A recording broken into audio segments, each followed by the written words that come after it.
Good evening. The heaviest snowfall for 18 years brought many parts of the UK to a standstill today. Major airports closed runways or shut down altogether. Trains and roads were disrupted, leaving thousands stranded. An estimated 1 in 5 people stayed at home instead of going to work, and over 3,000 schools shut their doors. In a moment, we'll be looking at the areas affected by today's heavy snowfall. The transport chaos that hit the roads, rail network and the airports. We'll be reporting live from across Britain, and we'll be looking ahead to what we can expect for tomorrow morning's commute. But first, let's join Robert Hall, who's in Easton in Hampshire. Robert. Well, Fiona, today may have provided an adventure for children, but that certainly wasn't the case for many of their parents. Let's take this region as an example. By the middle of this morning, Hampshire and Isle of Wight police had received 3,000 calls for help, 400 of them to accidents. On an average Monday, for example, the Monday of last week, they would have got 20 such calls. The snow was expected, but it arrived during the rush hour. It couldn't have been a worse time.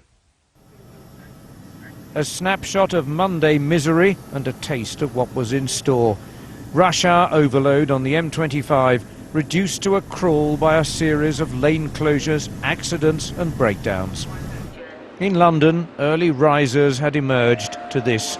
Whether by rail, by tube or by road, normal service was impossible. Those who didn't turn back may well have regretted their decision. Buses had already been confined to their depots.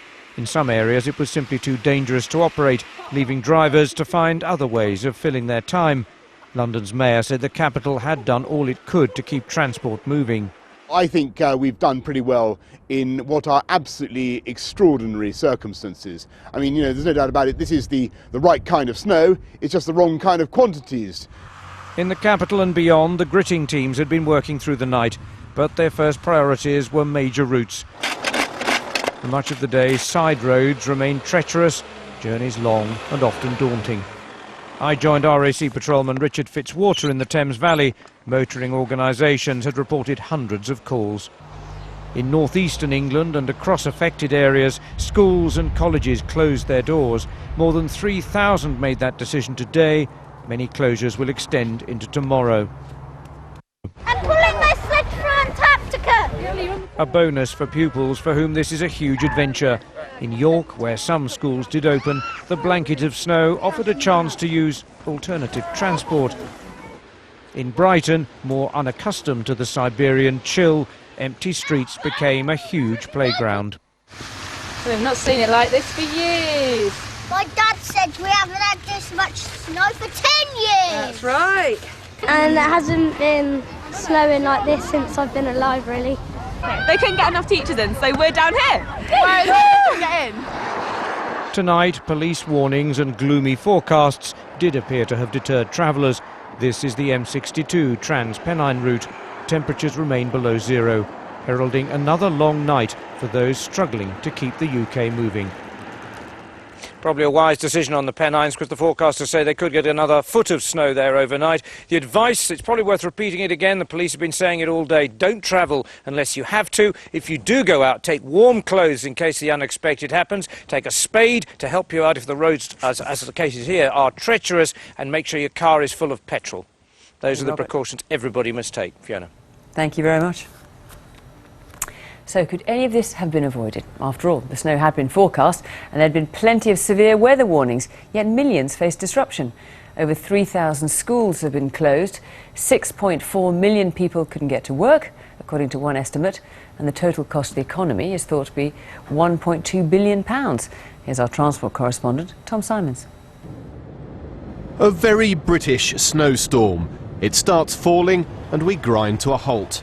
This time in the south and London in particular, it's been worse than many can really remember. Snow was forecast last Friday and there's little evidence of a major failure to grit. It's always left to the last minute, so the salt's there when the snow falls, yet some may have blown away. And many drivers stayed at home, so there was little traffic grinding the snow and salt together, which helps. But either way, in London, they couldn't keep the buses running. It was the first time in recent history that all of London's buses have been halted. The service relies on local councils keeping local roads free of snow. And last night, amid treacherous conditions, the bus depots were simply snowed in. These are really extreme circumstances and extreme conditions. Anybody who stepped outside their front door this morning would have said, oh, this is bad. These are very deep snow. Airports failed to cope with it too. Heathrow has 58 snowplows, but at one point both its runways were closed. They didn't know where to put it all.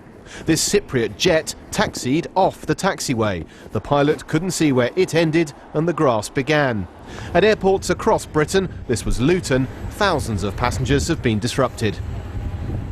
It's pretty clear we're not geared up to carry on through snow like this.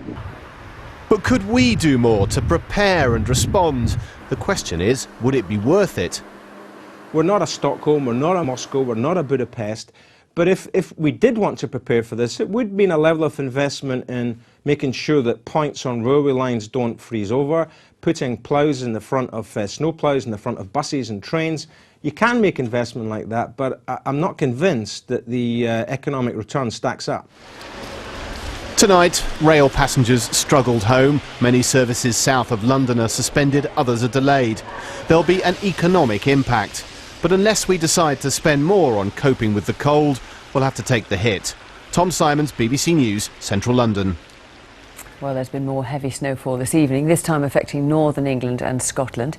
In a moment, we'll be looking at the situation in Melrose in the Scottish borders. But first, Laura Bicker joins us from the M62 in Huddersfield. Laura, what's the situation there? Well, the motorists here on the M62, the day started in a whiteout and it's ending in a whiteout. Blizzard conditions here as snow sweeps across the northeast of England. The Pennines actually could be the worst hit area. The Met Office is predicting up to 40 centimetres of snow there. That's 16 inches in Old Money. Now, the A66 Trans-Pennine route remains closed, but the Highways Agency says it's doing everything it can. Every snowplough, every gritter will be out tonight to try and keep all roads clear.